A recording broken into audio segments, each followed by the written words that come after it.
warahmatullahi wabarakatuh.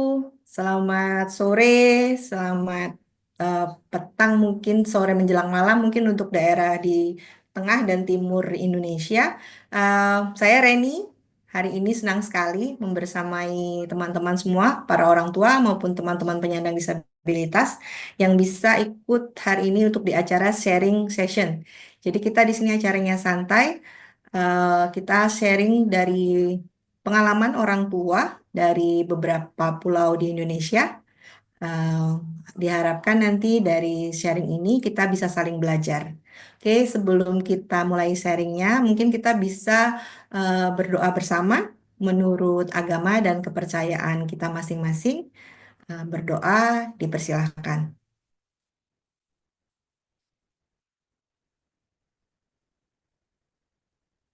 Berdoa tidak pernah selesai, cukup. Oke, sebelum kita mulai sharing, mungkin ada yang baru karena ini adalah tahun kedua eh, PKCP bersama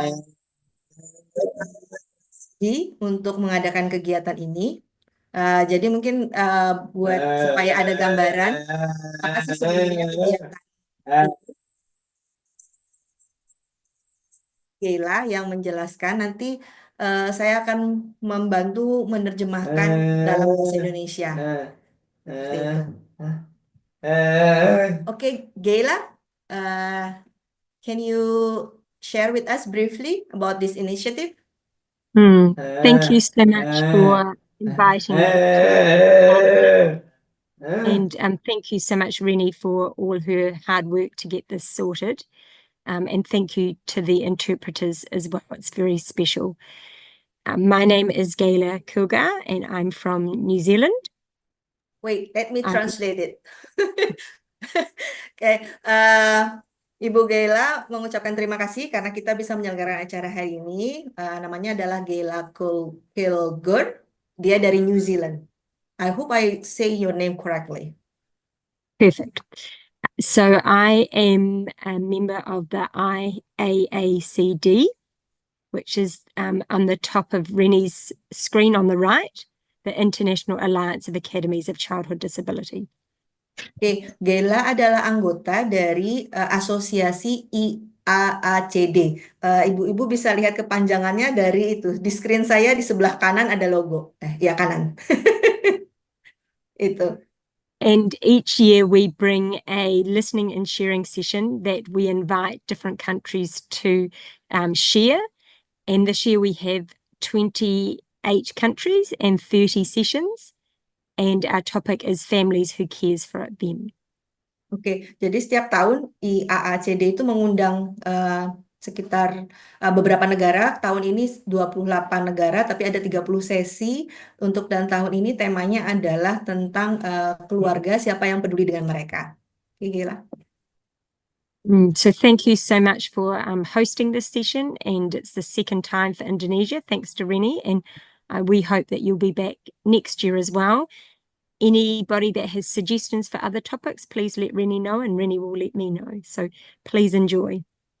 Oke, Gela mengucapkan terima kasih karena tahun ini Indonesia bisa ikut lagi di acara sharing session ini dan semoga tahun depan bisa ikut lagi dan kalau misalnya Bapak Ibu dan teman-teman punya usulan untuk bisa di-sharingkan oleh berbagai negara bisa diusulkan nanti melalui saya, nanti saya akan sampaikan ke Gela. Itu terima kasih, semoga Bapak Ibu menikmati dan teman-teman menikmati sharing session ini. Oke, Gela, thank you so much.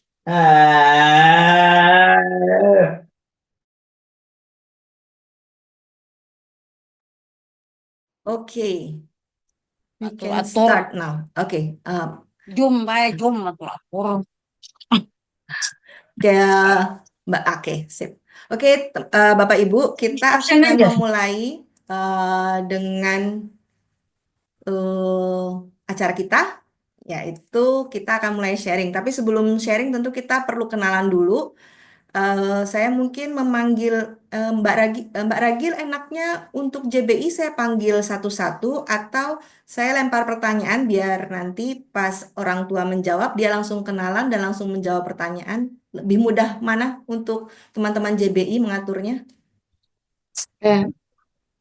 Mungkin Mekanisme itu bisa dilakukan mana aja sih Bu? Yang penting tempo bicaranya bisa dilakukan. Oh, oke. Oke, siap. Ingatkan saya kalau tempo bicaranya terlalu cepat. Oke, kalau gitu saya mau memperkenalkan dulu nanti saya dibantu men-spotlight eh, orang tuanya ya. Jadi nanti mungkin bisa orang tua yang jadi pembicara nanti saya panggil, nanti minta tolong di-spotlightkan sama Mbak Ragil dan Mbak Widya. Nanti orang tua bisa memperkenalkan namanya, terus asalnya dari mana, kemudian apa anak disabilitasnya disabilitas apa seperti itu dan usianya berapa. Nanti kita biar kenalan satu-satu, baru setelah itu nanti kita sharing gitu. Oke, yang pertama saya mungkin bisa panggil Ibu Lisa, silahkan Ibu Epri Marlisa. Baik, Bu Reni, terima kasih atas kesempatannya. Assalamualaikum warahmatullahi wabarakatuh. Waalaikumsalam warahmatullahi wabarakatuh. Kalau nama lengkap, Efri Marliza, biasa dipanggil Liza. Saya tinggal di Padang, Sumatera Barat. Kalau anak saya ini seorang putri bernama Aini. Kondisi saat ini umur 11 tahun dengan cerebral palsy dan kemudian juga mengalami global delay development, keterlambatan, kemudian mikrosefali juga. Itu Oke. mungkin. Assalamualaikum warahmatullahi wabarakatuh. Waalaikumsalam warahmatullahi wabarakatuh. Terima kasih Bu Lisa sudah bersedia bergabung dari Padang. Oke, sekarang saya ingin memanggil Ibu Devi Yuliana. Apakah bisa Bu Devi? Oke, silahkan Bu Devi.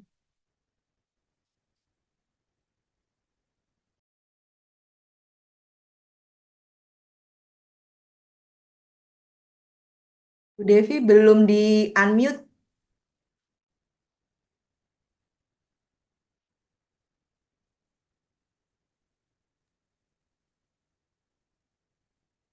Sudah bisa dibuka mic-nya? Oke. Ya, yo, assalamualaikum warahmatullahi wabarakatuh. Mohon Waalaikumsalam maaf, warahmatullahi wabarakatuh.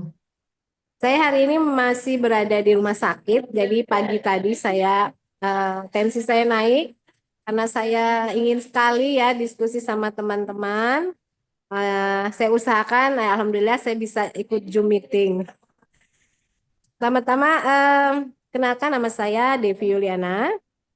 Saya mempunyai anak 4 orang. 3 laki-laki dan 1 perempuan. 1 perempuan adalah yang mengalami eh, cerebral palsy. Usianya sekarang 21 tahun. Nah, ada gangguan motorik dan hampir semuanya lumpuh, tidak bisa berjalan dan tidak bisa ngapa-ngapain ya. Jadi usianya 21 tahun dan perempuan. Mungkin itu aja Ibu perkenalan saya. Terima kasih. Terima kasih sekali Bu Devi. Di meskipun mengalami sedikit gangguan, tapi tetap semangat. Terima kasih sekali karena bersedia sharing nanti hari ini. Terima kasih Bu Ya, Devi. betul. Sama-sama. Kita ke Kak Ana yang di ujung Makassar. Sudah Makassar namanya sekarang, Mbak. Ini. Ya, halo selamat sore semuanya. Perkenalkan, nama saya Ninyoman Ana atau biasa dipanggil kalau di orang tua dengan anak disabilitas biasanya yang disebut nama anak penyandang disabilitasnya. Jadi saya adalah Mama Arung karena anak saya yang penyandang disabilitas namanya Arung, Arung Pandrita. Anak saya ada 2 dan saya berdomisili di Makassar. Eh, untuk anak saya itu dia autistik gitu. Dan sebenarnya saya senang sekali diundang oleh Mbak Rini di sini, terutama berkenalan dengan komunitas apa orang tua dengan cerebral palsy ya. Karena di Makassar itu nggak ada, belum ada komunitas ini gitu. Dan meskipun jumlah anak-anak penyandang disabilitas dengan cerebral palsy itu sudah cukup banyak. Jadi saya senang sekali bisa berkenalan. Nanti bisa saya membantu meneruskan kepada teman-teman yang ada di sini. Terima kasih Mbak Rini udah diundang dan mudah-mudahan bisa berbagi bersama teman-teman semua di sini. Makasih sekali Kak Ana, selalu siap siaga begitu di WA untuk bisa ikutan. Oke, makasih Kak Ana. Oke, sekarang kita ke Ibu Dwi.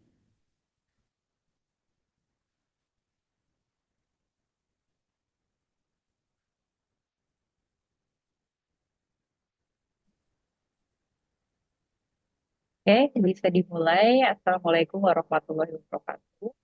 Waalaikumsalam Perkenalkan, warahmatullahi nama wabarakatuh. saya DWI Dwi Rahyu Rahayu. Saya seorang tuli.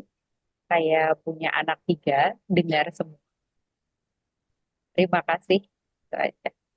Wassalamualaikum warahmatullahi wabarakatuh. Terima kasih Bu Dwi. Waalaikumsalam warahmatullahi wabarakatuh.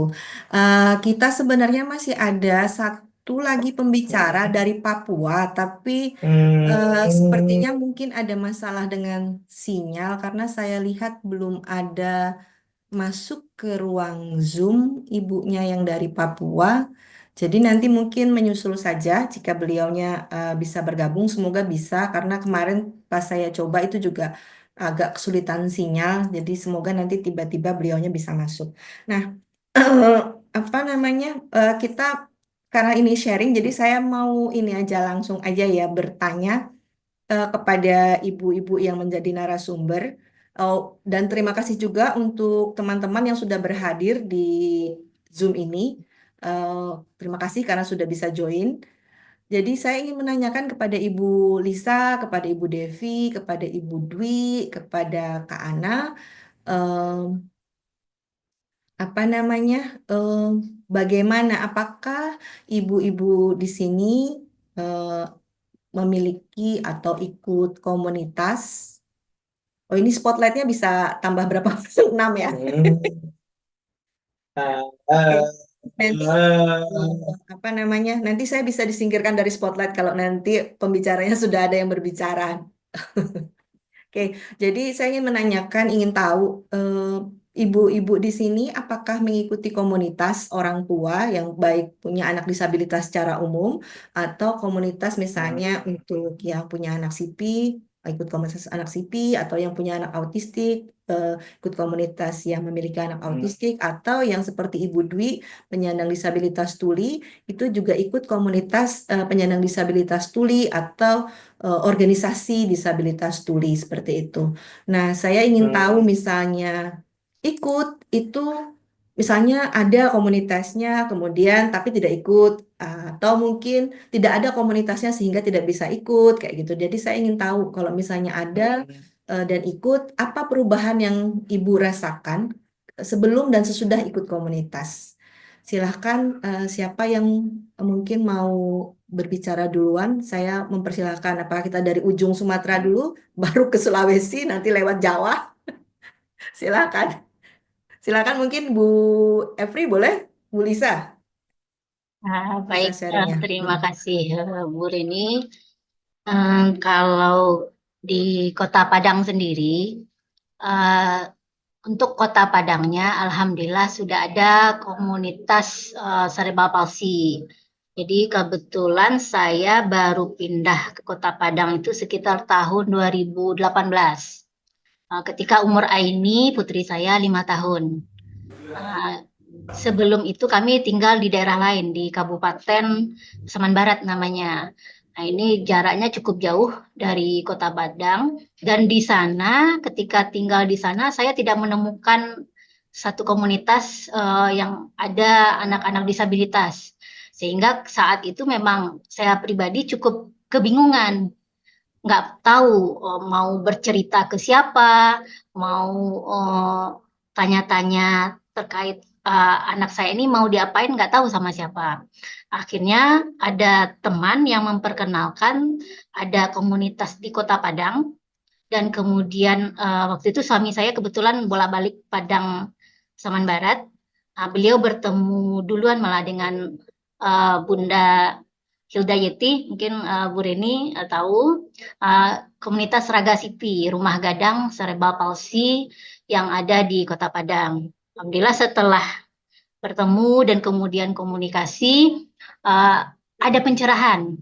Kami menemukan pencerahan, kami menemukan semacam harapan lah, karena sebelumnya karena kebingungan ini, step-step tahap-tahapan yang akan dikerjakan itu masih bingung. Setelah kemudian bergabung dengan komunitas, kemudian kenalan dengan komunitas yang ada, alhamdulillah kemudian ini pada tahun 2018 tersebut mulai terapi di Raga Sipi. Jadi Raga Sipi ini komunitas sekaligus yayasan.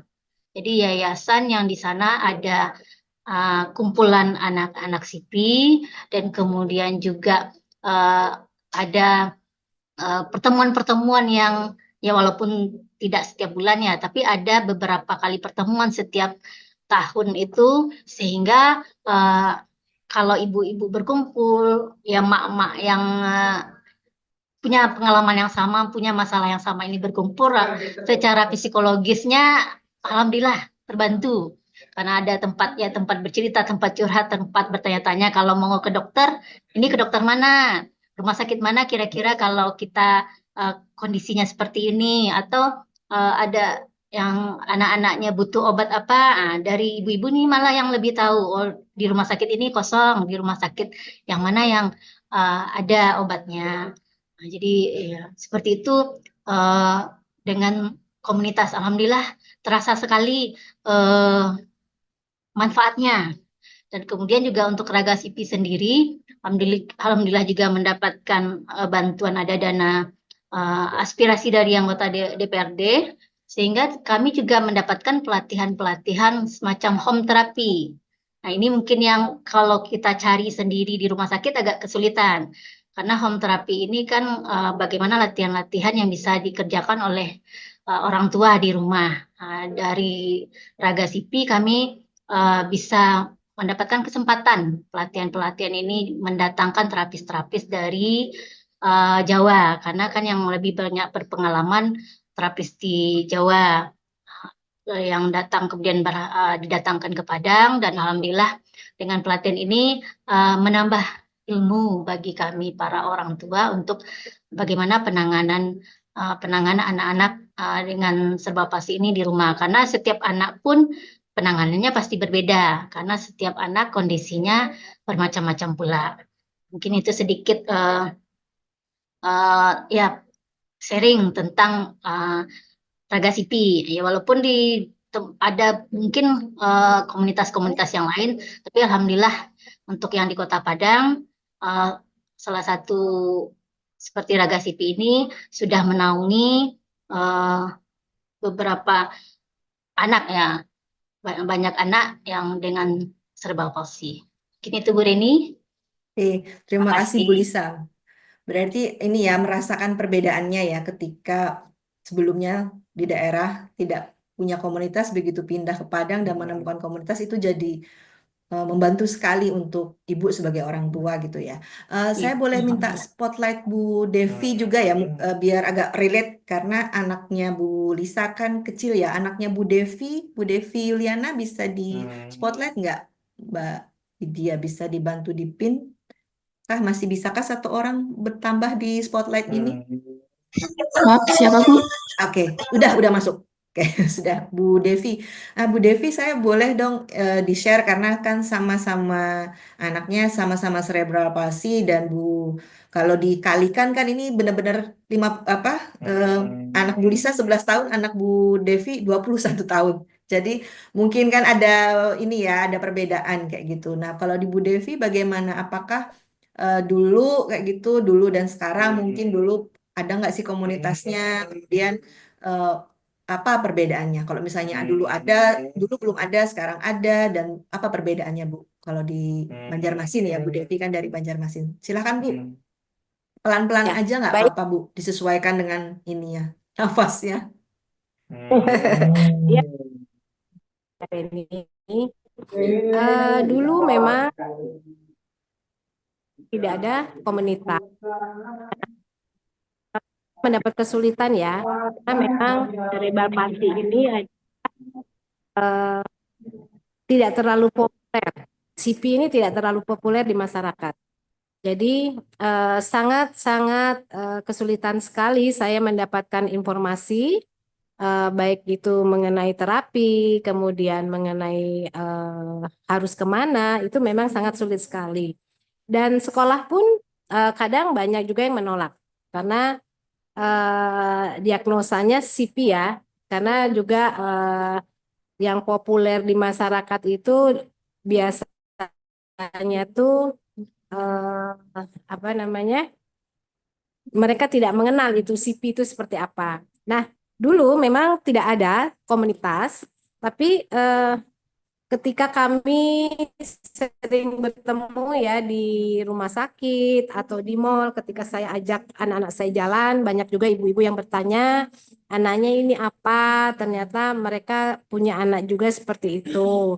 Dan akhirnya kami sering berkumpul dan terbentuklah komunitas ya.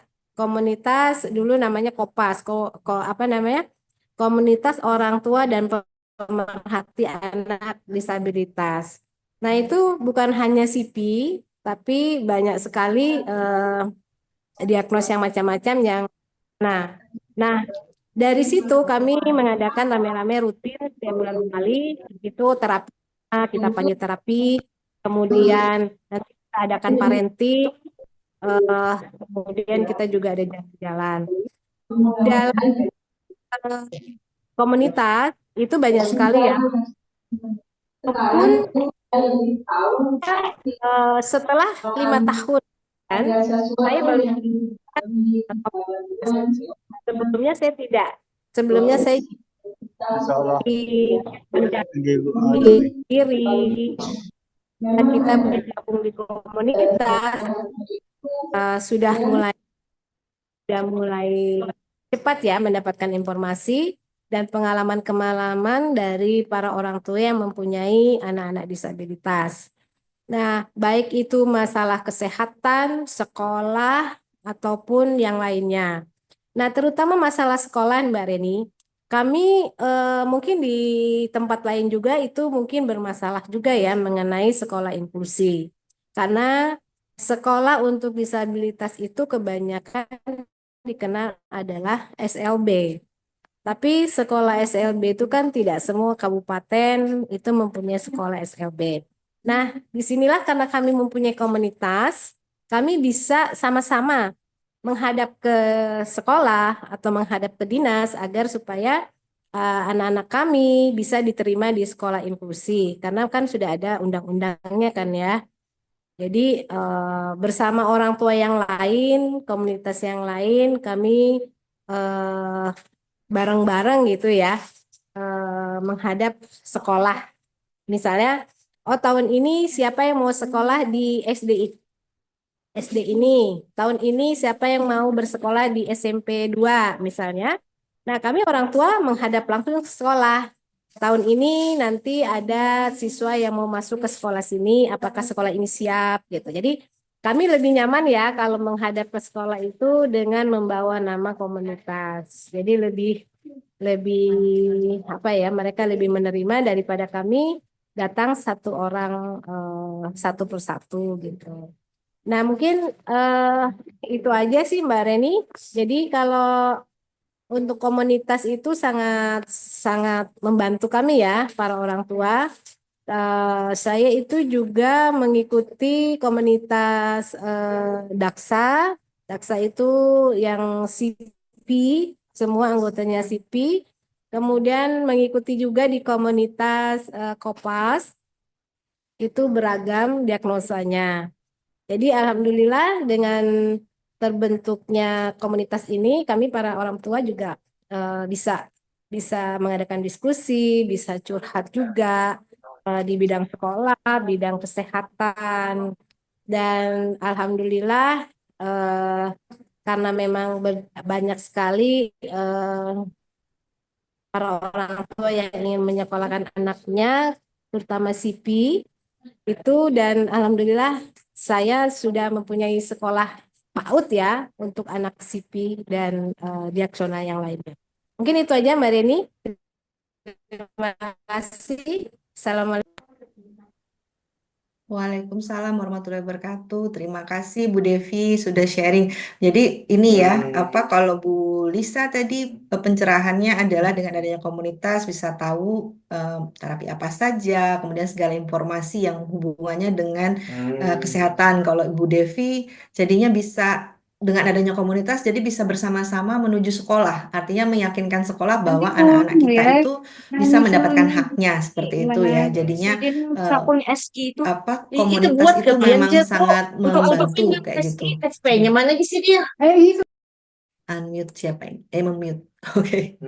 Nah, saya ingin dengar mungkin dari Kak Ana, dari em, bagaimana dengan orang tua yang memiliki anak autistik? Apakah memiliki cerita yang sama atau memiliki cerita yang sedikit berbeda atau bagaimana? Silakan Kak Ana. Ya, terima kasih Mbak Reni dan teman-teman semuanya. Saya sedikit berbagi ya. Jadi waktu anak saya Arung itu kami curigai dia autistik itu sebenarnya udah agak sedikit terlambat. Dia waktu itu umurnya sudah 4 tahun gitu. Itu saya ingat sekali tahun 2014. Tahun 2014.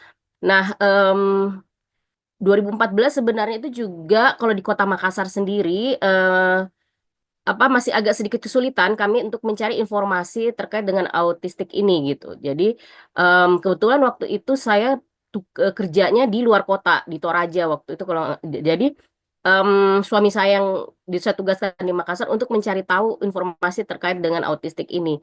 Nah, untuk waktu itu kita cari-cari kan di internet dan segala macam memang agak sedikit susah cari tempat-tempat terapi dan segala macam ketika anak kami telah mendapatkan diagnosanya. Cuman begitu kami em, menemukan informasi terkait dengan apa namanya terapi-terapi, justru banyak sekali yang muncul sampai kami sendiri bingung mau pilih yang seperti apa gitu kalau untuk melakukan terapi anak kami gitu. Karena misalnya ketika tahu oh di sini ada tempat terapi, di sana ada tempat terapi di Makassar, itu malahan kami yang jadi bingung nanti kami yang mau yang mana. Jadi kami harus lagi riset kembali dan segala macam. Nah, dalam perjalanan mencari untuk terapi-terapi yang baik dengan untuk anak kami ini yang autistik ini dengan metode yang cocok untuk anak kami, disitulah kami menemukan orang tua gitu yang ternyata oh di Makassar itu ada komunitas autistik gitu. Di Makassar ada komunitas autistik namanya Persatuan Orang Tua dengan Anak Autistik Makassar. Itu sebenarnya sudah agak lama, cuman memang agak sedikit vakum waktu itu. Ya mungkin juga kesibukan orang tua ya biasanya.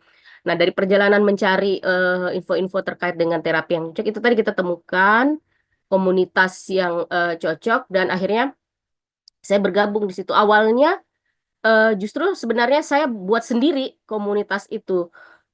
Karena biasanya kan kalau kayak saya kalau tidak belum menemukan itu sesuatu ya udah kita buat aja gitu kan. Jadi waktu itu saya juga buat sendiri gitu dengan orang tua yang di sekolah anak saya waktu itu TK-nya gitu. Dengan guru-guru yang di sana. Kebetulan TK-nya waktu itu playgroup-nya memang inklusi. Jadi waktu itu saya malah oke kita buat sendiri yuk forum komunikasi nih pemerhati autistik dengan orang tua gitu. Nah, sambil juga itu ternyata ketemulah komunitas ini. Jadi semakin banyak gitu, semakin berkembang, semakin apa namanya berjejaring gitu. Jadi di situ juga saya tahu, oh ternyata kalau di Makassar ini ada juga komunitas misalnya orang tua dengan anak-anak Down syndrome gitu, komunitas dengan apa namanya yang teman-teman tuli, dengan macam-macam lah ragam disabilitas. Nah dari situ juga kita juga akhirnya karena pingin berkegiatan, karena saya merasa kalau dengan mengikuti komunitas ini selain apa namanya mendapat informasi-informasi terkait terapi apa namanya diet kan kalau untuk anak autis juga waktu awal kita itu apa harus diet ya diet casein free gluten free sugar free. Nah dengan adanya komunitas kita bisa bertukar informasi gitu mengenai infoterapi. Jadi komunitas sebagai akses informasi. Selain itu juga saya merasa komunitas ini menjadi dukungan emosional gitu untuk kita misalnya berbagi cerita pengalaman. Karena kan tadinya ketika orang tua, biasanya orang tua yang awal-awal anaknya didiagnosa misalnya sebagai penyandang disabilitas, autistik misalnya atau segala macam, itu kan dia kayak down gitu kan, masih melalui proses penerimaan dan segala macam. Dengan bergabung di komunitas, saya merasakan dukungan emosional bahwa kita tuh nggak sendirian gitu. Kita itu apa namanya masih ada juga orang tua lain yang sama seperti kita dan bisa harus saling menguatkan seperti itu. Nah, jadi selain komunitas, saya merasa dengan adanya bergabung dan komunitas ini, selain dapat akses informasi, saya dapat dukungan emosional, dan juga ada berjejaring gitu. Saya akhirnya kenal dengan teman-teman lain dan akhirnya ya karena si orangnya yang nggak mau berhenti belajar, ingin selalu tahu, akhirnya mulai apa namanya buat berjejaring dan komunitas-komunitas lain dengan ragam disabilitas lain atau dengan organisasi sipil lainnya. Namun sering waktu juga karena saya dari 2014 itu sampai sekarang ini dalam berkegiatan komunitas saya sedikit merasakan ada juga perubahan ya, perubahan dalam berkomunitas itu.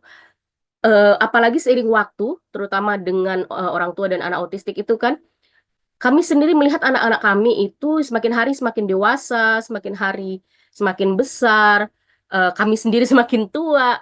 Nah, yang tadinya komunitas itu sebagai saling akses informasi, dukungan emosional juga, kan kalau sudah makin lama biasanya kita sudah ya udah akhirnya sudah semakin rimo, sudah semakin apa namanya tahulah dengan anak kita.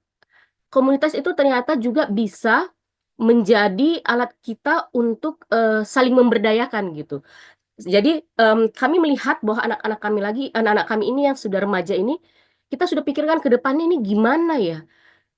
Jadi kita bukan lagi misalnya sekarang memikirkan dia akses sekolahnya atau apa itu kita ya kita tetap sih untuk anggota-anggota baru biasanya, tapi di sisi lain kami sudah melewati misalnya hal-hal itu mencari sekolah inklusi yang bagus, yang non SLB dan bertarung atau dengan apa namanya berdebat soal kenapa anak kami harus masuk di sekolah biasa gitu bukan SLB. Itu juga kami sudah lewatin. Nah, namun sekarang kami seiring waktu memiliki tantangan sendiri gitu. Jadi kami ingin gimana nih anak-anak kami ini yang sudah semakin remaja, semakin dewasa bisa lebih mandiri gitu. Karena kita kan orang tua semakin tua ya, mereka semakin besar. Ya, ada kekhawatiran-khawatiran gitu. Bagaimana mereka mau mandiri sementara mengandalkan dunia kerja formal agak susah untuk anak-anak kami, terutama yang masih sering apa namanya tantrum, yang apa namanya yang masih belum terlalu lancar bicara dan seterusnya. Nah, akhirnya komunitas ini membuat kita saling mengeluarkan ide-ide gimana sih untuk pemberdayaan gitu. Akhirnya kita bikinlah apa namanya pelatihan-pelatihan untuk remaja-remaja autistik kami. Misalnya dengan berjejaring tadi itu ada orang tua misalnya yang mungkin akrab atau bekerja dengan sektor pemerintah yang ada pelatihan-pelatihannya untuk usaha misalnya meminta misalnya ada satu dua orang untuk melatih remaja kami buat ronce-ronce. Terus kebetulan waktu itu saya punya teman yang baru memulai usaha startup dengan upcycle plastik, resek buat dengan tas, itu Rapo, itu kita kolaborasi gitu. Jadi anak-anak autis kami dilatih untuk mengupcycle plastik resek, terus nanti teman-teman Rapo dengan ibu-ibu dampingannya yang dari pesisir itu yang menjahitkan, dan jadilah produk yang tentu saja kualitinya bagus gitu, karena kami ingin remaja-remaja kami ini juga mendapatkan penghasilan tambahan. Nah, disitulah tadi komunitas sangat berperan sebenarnya bahwa remaja-remaja kami ini kita berdayakan, kita buat mereka bisa berkreasi, menghasilkan sesuatu. Kita buat ajak lagi orang misalnya untuk terlibat secara volunteer melatih anak-anak kami misalnya membuat makanan cemilan yang untuk bisa dijual, membuat sibori, ekoprint gitu. Itu jadi produk-produk. Dan dengan adanya komunitas ini juga kita jadinya bisa jadi apa namanya saling menguatkan dan saling memberdayakan dan mendapatkan terutama penghasilan buat anak-anaknya.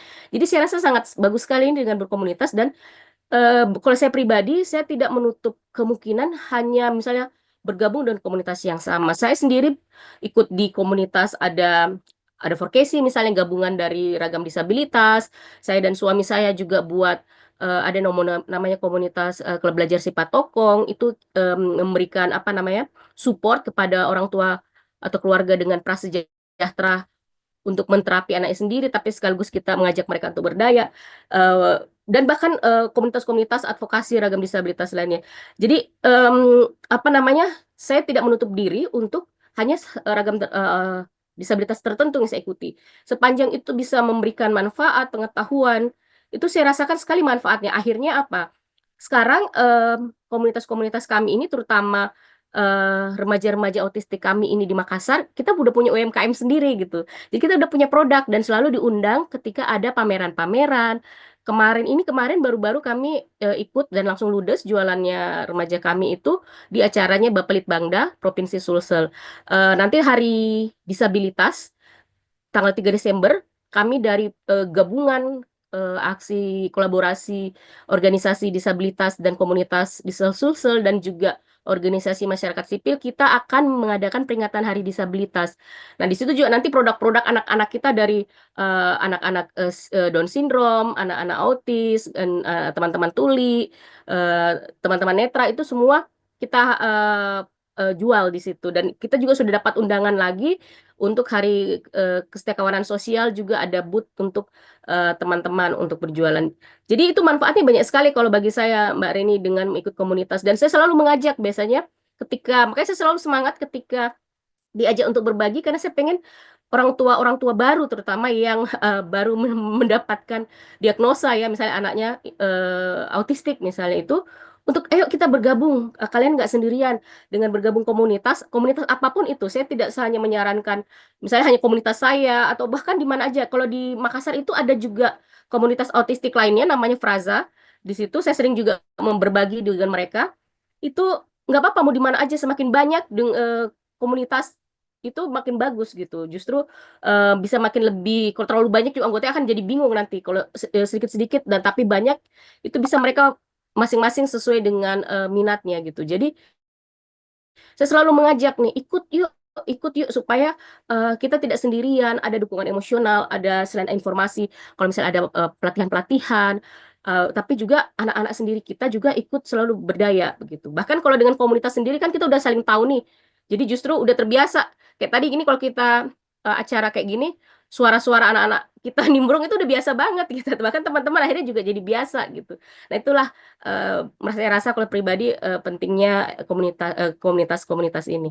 Itu dulu Mbak Reni. Ya, makasih Kak Ana. Berarti kalau dari Kak Ana kan ini ya, komunitas itu bisa sampai mempersiapkan bahwa bisa memicu orang tua untuk berpikir, oh ke depan berarti harus mempersiapkan apa nih dengan adanya komunitas itu, kemudian jadi bisa saling sharing, jadinya jenjangnya sudah naik nih kayak gitu kan istilahnya. Tadi kalau Bu Lisa terapi kayak gitu, konsentrasi mulai terapi, Bu Devi ke sekolah kayak gitu. Nah, kalau Kak Ana itu sudah ini berarti bagaimana mencari penghasilan seperti itu kan ya. Komunitas itu sudah mulai dipikirkan untuk sampai ke sana. Nah, sekarang saya ingin mendengar dari Bu Dwi. Karena Bu Dwi kan penyandang disabilitas tuli, tapi juga orang tua ya. Meski memang anak Bu Dwi kan dengar kayak gitu kan istilahnya, jadi non disabilitas. Nah, tapi saya ingin tahu Bu Dwi bisa sharing mungkin eh, bagaimana Ibu Dwi sebagai penyandang disabilitas tuli itu kemudian apa namanya, apa pentingnya sebuah bagi Bu Dwi atau komunitas disabilitas untuk teman-teman tuli itu penting enggak sih? Termasuk juga mungkin orang tua yang memiliki anak tuli itu penting enggak ikut komunitas? Apa maksudnya itu? Apa kemudian pentingnya bagi orang tua kayak gitu untuk kemudian harus ikut komunitas nih kalau misalnya ada komunitas. Nah, jadi saya ingin tahu dari persepsinya Bu Dwi sebagai penyandang disabilitas. Silahkan. Oke, sebetulnya saya sendiri belum pernah mengikuti komunitas khusus gitu ya. Jadi sebenarnya saya juga untuk berkegiatan hidup sehari-hari gitu ya, ya biasa-biasa saja gitu ya. Jadi benar-benar kosong gitu. Jadi misal diundang sana sini saya datang dan lain-lain. Jadi pas di rumah, oh ya nggak bisa menulis, nggak bisa berkomunikasi gitu. Itu dulu gitu. Jadi saya sendiri juga kaget kok bisa lulus ketika komunikasi saya itu kosong. Sedangkan orang tua itu selalu meminta saya untuk menulis, sedangkan saya nggak bisa menulis pada saat itu disuruh orang tua saya. Jadi orang tua saya sempat bilang, kenapa kamu hidup gitu, walaupun kamu nulis saja nggak bisa gitu ya, komunikasi nggak bisa. Sedangkan orang tua kan komunikasinya sangat suara sekali ya, sangat verbal sekali gitu loh. Sedangkan tulisan saya bahasa Indonesianya sangat buruk, jadi kosakatanya terbolak-balik. Jadi orang tua saya pada zaman dulu itu selalu mengandalkan tulisan. Isyarat apa sih isyarat nggak usah gitu ya. Oral kalau kamu nggak bisa ya udah gitu nggak usah. Jadi jadi pakailah tulisan gitu. Sedangkan tulisan saya pada saat itu terbolak-balik. Jadi orang-orang kalau baca tulisan saya zaman dulu itu mungkin sangat eh, kesulitan gitu memahaminya. Karena SLB walaupun namanya juga sekolah gitu ya, tidak mengajarkan semaksimal itu.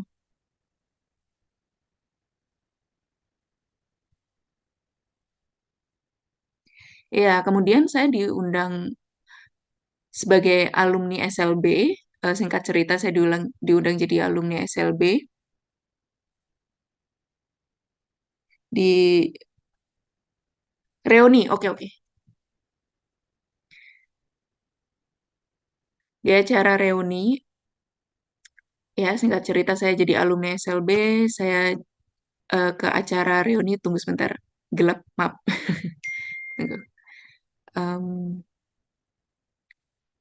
Oke, oke, saya ulang sedikit.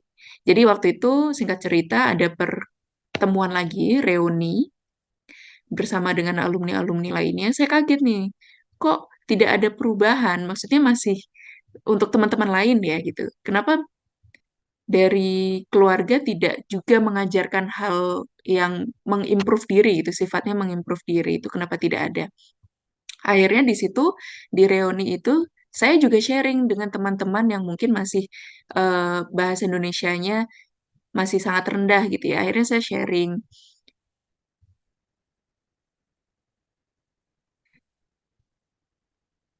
Oh ya, kemudian eh, akhirnya kita ngumpul untuk arisan-arisan aja gitu ya. Jadi nggak penting lah ngomong pakai bahasa Indonesia yang baik dan benar atau apa kita belajar komunikasi. Itu katanya seperti itu. Banyak sekali teman-teman yang masih berperspektifnya seperti itu.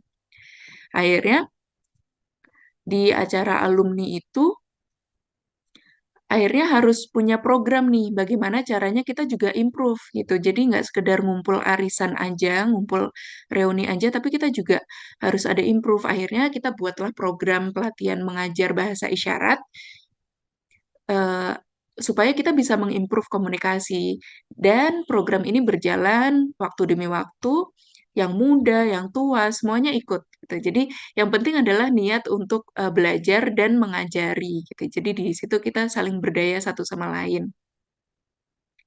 Mungkin dari alumni sekolah sendiri atau dari alumni sekolah lainnya gitu. Akhirnya program kelompok belajar ini tuh jadi besar, sekira kurang lebih 100 lebih teman-teman yang mau belajar bahasa isyarat di situ dari alumni internal sekolah saya maupun dari alumni lain gitu ya.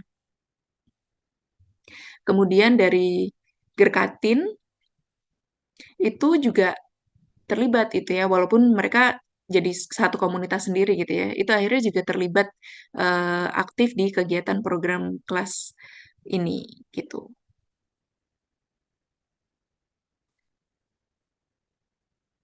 Jadi intinya adalah kegiatan untuk memberdayakan komunikasi bahasa Indonesia teman-teman tuli gitu. Jadi saya diundang, saya berpikir bahwa kayaknya kita penting nih untuk buat kelas komunikasi untuk belajar bahasa Indonesia, belajar bahasa isyarat gitu ya. Jadi kedua kelas ini tuh penting. Akhirnya ya sudah saya coba apa?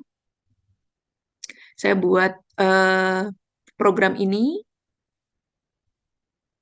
yang awalnya cuman buat alumni aja, saya bilang, ayo kita ngumpul, kita coba belajar bahasa Indonesia dengan EYD yang baik gitu ya, dan juga bahasa isyarat, tapi ternyata kelas ini semakin luas dan dapat kerjasama juga gitu. Jadi dari pihak lain atau lembaga lain. Jadi eh,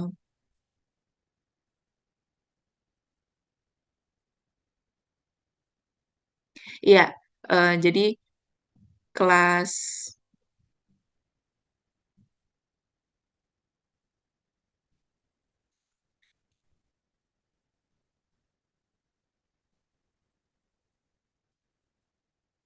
Oh ya, tapi dari kelas yang coba saya inisiasi ini ya, ada beberapa pihak juga yang tidak setuju pastinya gitu. Dari misal dari Gerkatin DIY itu juga sempat tidak setuju. Kenapa sih gitu ya? Kenapa kita harus buat kelas kayak gitu? Orang kita juga tuli gitu ya. Kenapa kita harus belajar bahasa Indonesia? Nah, tapi saya juga mengusulkan ke pusat, ke Gerkatin pusat gitu ya. Ternyata pemikirannya berbeda dengan yang DIY. Oh, bagus itu silakan dilanjutkan kalau memang mau ada kelas bahasa Indonesia. Jadi akhirnya ya sudah saya lanjutkan kelasnya. Artinya kita juga tidak hanya punya hambatan komunikasi saja. Akhirnya bahasanya kan tadi seperti yang saya ceritakan bahasa Indonesia kami lemah. Jadi tidak hanya berbicara tapi juga menulis akhirnya dapat hambatan. Nah, dari keluhan-keluhan itu ya atau hambatan-hambatan itu akhirnya kita cobalah cari solusi. Akhirnya solusinya adalah kelas bahasa Indonesia. Karena kelas bahasa Indonesia ini juga tidak ada minusnya. Ayah banyak sekali yang mau membantu, banyak sekali yang mau terlibat untuk membuatan kelas ini. Dan akhirnya diskriminasi pun juga saya harap lama kelamaan akan menipis begitu ya. Dan pemikiran bahwa teman tuli harus berbicara, mengeluarkan suara, itu sudah berubah. Karena apa? Karena kita juga bisa berisyarat dan berbahasa Indonesia, gitu ya. Jadi kita tidak perlu mengusahakan apa yang kita tidak bisa. Jadi belajar Al-Quran misal, belajar Al-Quran dan lain-lain gitu ya, kita bisa menggunakan cara kita sendiri. Jadi teman-teman tuli itu saling mendukung, saling support, dan ya semakin besar kelompok kelompok ini, program ini, gitu ya. Jadi di acara-acara lain kita pun juga mensosialisasikan tentang cara ini, cara berkomunikasi menggunakan bahasa isyarat dan juga bahasa Indonesia yang baik dan benar dengan teman-teman tuli. Jadi tidak hanya orang tulinya saja, tapi juga orang tua dengan anak tuli, gitu. Supaya apa? Supaya semuanya bisa mencoba. Kira-kira hambatan sebenarnya yang dirasakan teman tuli itu apa sih gitu ya. Jadi orang tua pun juga bisa ikut merasakan dan bisa ikut berdiskusi di dalamnya. Untuk kegiatannya tidak sesering itu, kira-kira 2 bulan sekali karena hambatan transportasi begitu ya. Karena kita harus berkumpul di satu tempat, sedangkan orangnya banyak banget gitu. Jadi acaranya cuma bisa dilaksanakan 2 bulan sekali atau mungkin lebih sering daripada itu. Nah, nama komunitasnya akhirnya program ini juga jadi komunitas namanya Peduli. Kepanjangannya adalah Pemberdayaan Tuli DIY gitu ya. Jadi pemberdayaan tuli DIY ini sebenarnya kegiatan rutinnya itu nggak ada gitu ya. Jadi untuk Gerkatin sendiri itu adalah sebagai oke. Jadi kegiatan Oke, jadi Gerkatin sendiri itu juga jadi komunitas untuk teman-teman berkegiatan, tapi untuk peduli DIY-nya sendiri itu untuk kita kumpul-kumpul belajar gitu ya. Dan kita juga ada komunitas musl- muslimah, muslimah tuli,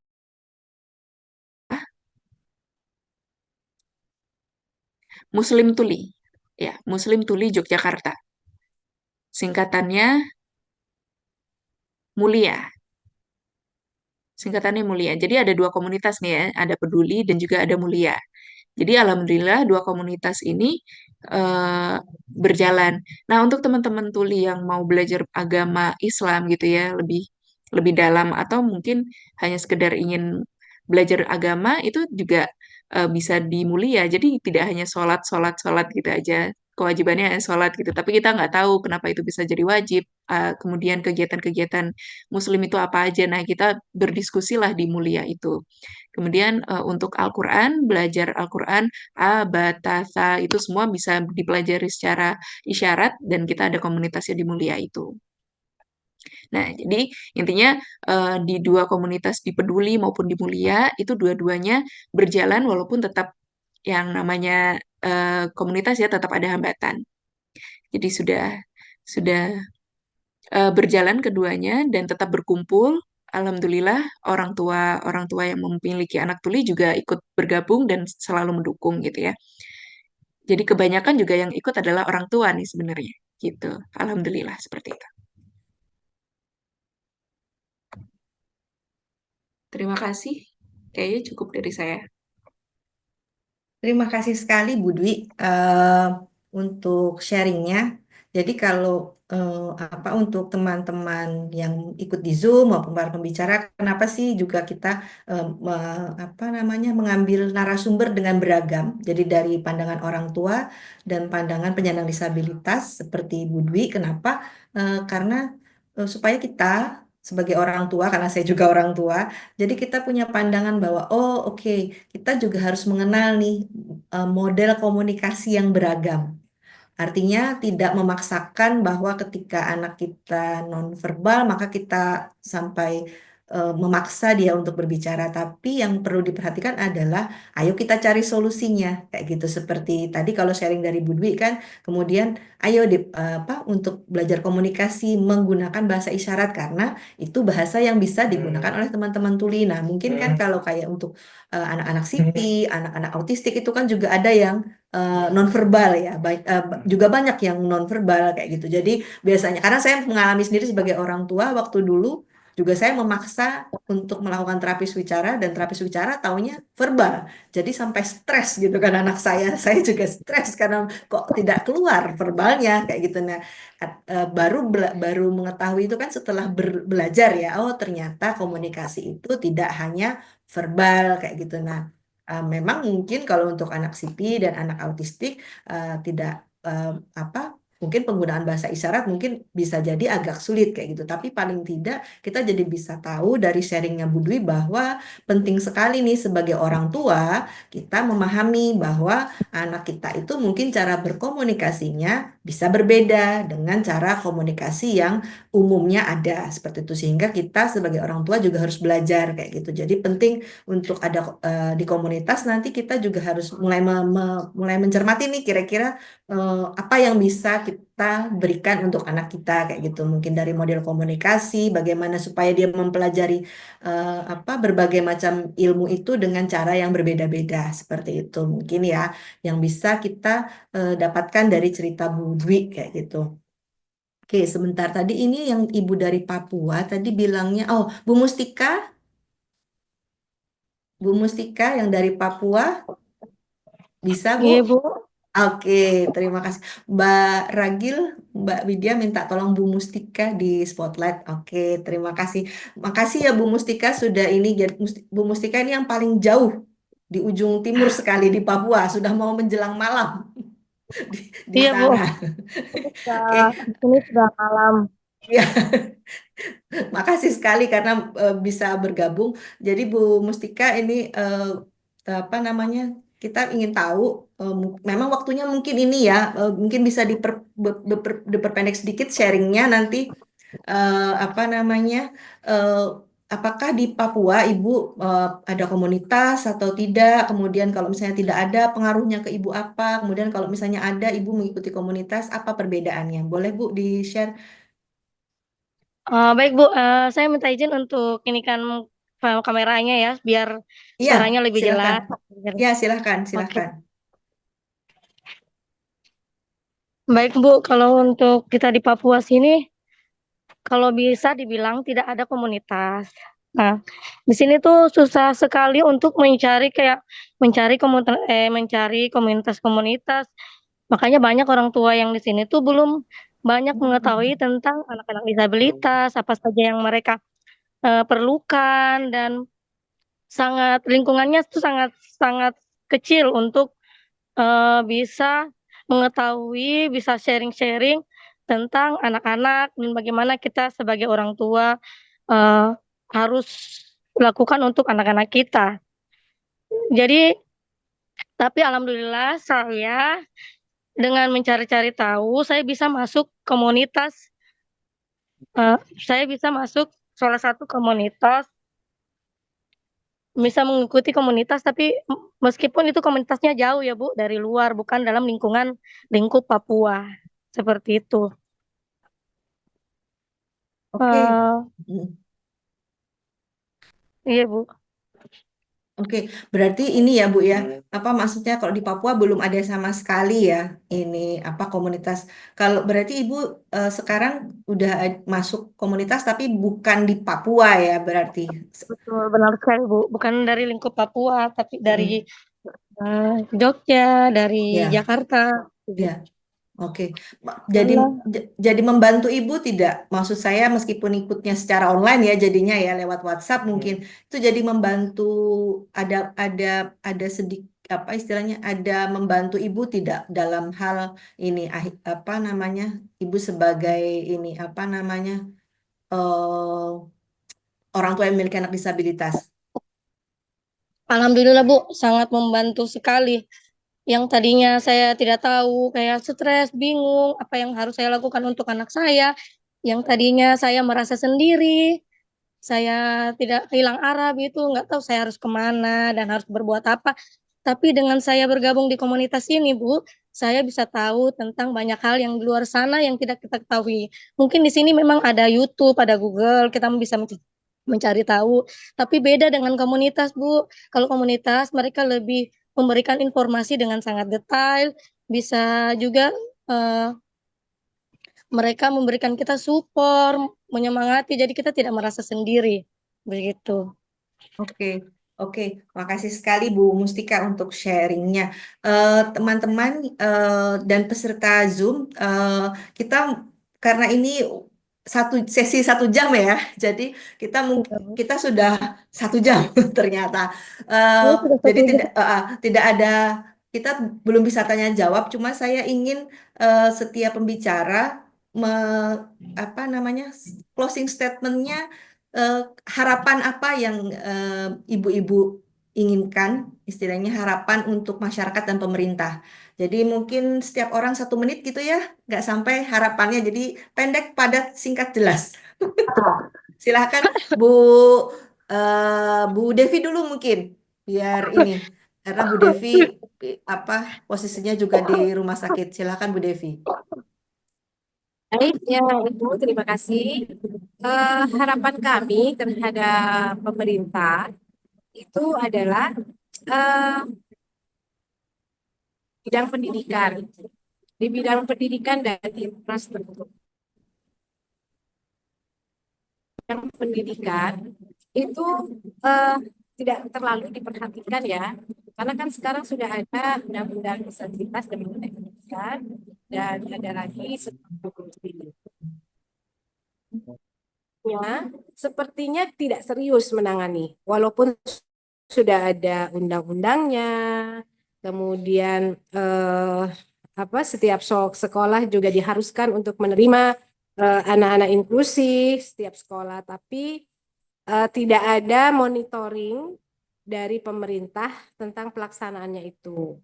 Nah, sebenarnya anak-anak kita itu tidak hanya sekolah itu bukan hanya untuk mencari apa namanya di bidang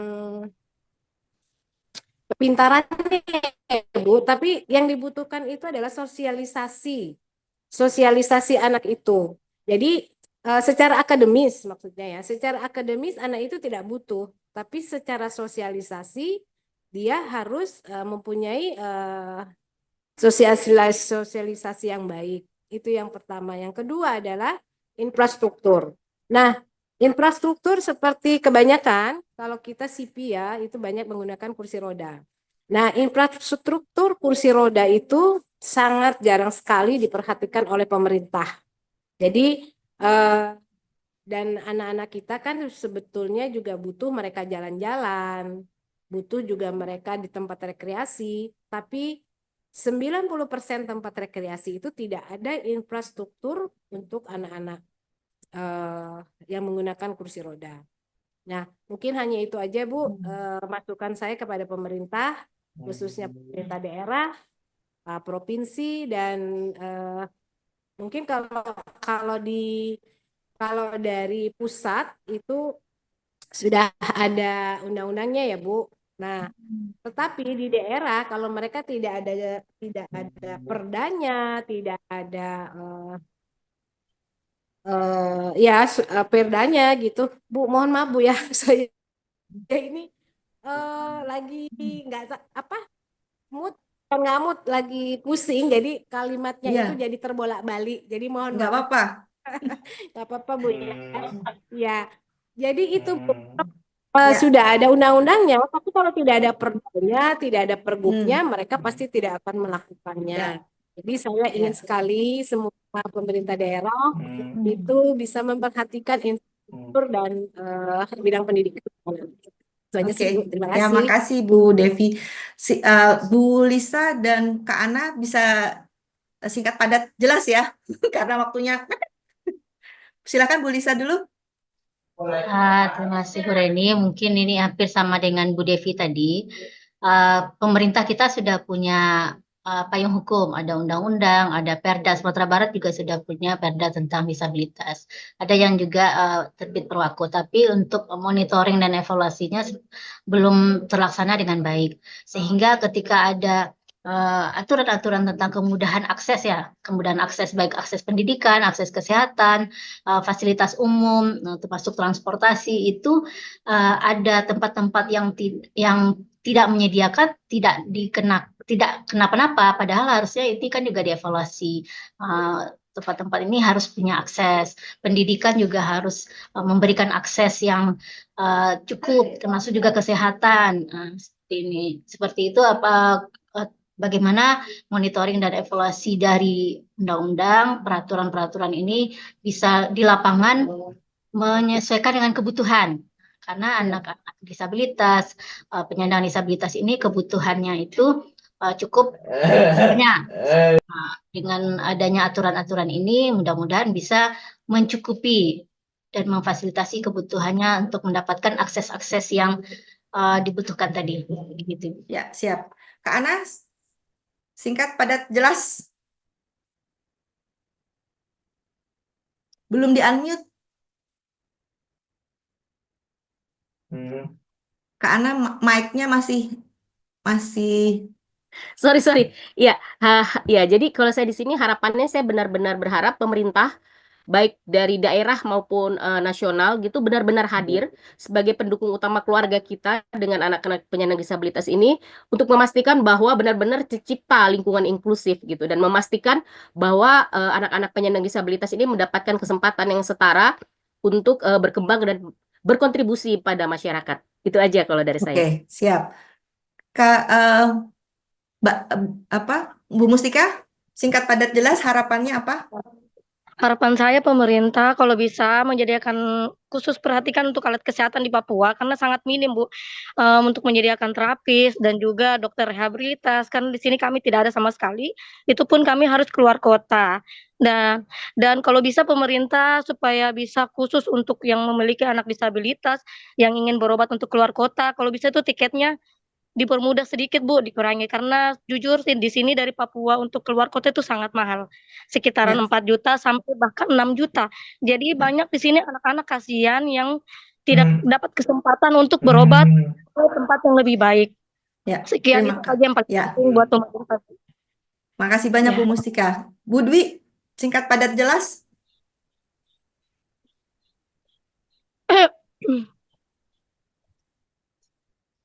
Closing Oke, statementnya, pesan untuk pemerintah.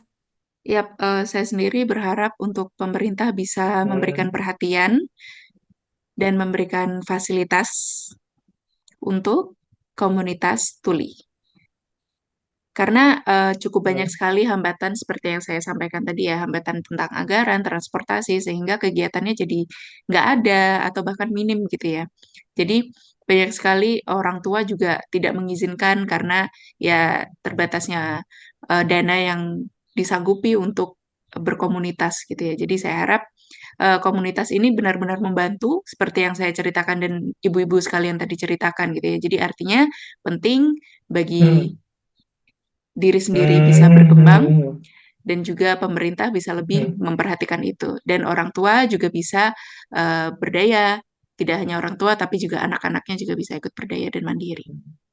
Oke, terima kasih banyak Oke, saya tidak akan menyimpulkan Terima apa-apa, kasih. ibu-ibu dan bapak-bapak dan teman-teman semua yang bergabung di dalam Zoom ini. Saya yakin teman-teman dan ibu-ibu dan bapak-bapak semua yang ada di sini bisa memetik inti dari pembicaraan kita. Saya selaku moderator mengucapkan terima kasih kepada kita semua yang sudah join. Mohon maaf apabila ada kesalahan. Saya tutup acara kita hari ini dengan mengucapkan Alhamdulillahirobbil alamin. Terima kasih untuk semuanya. Mungkin kita bisa foto satu kali semua yang bisa open cam. Terima kasih sekali.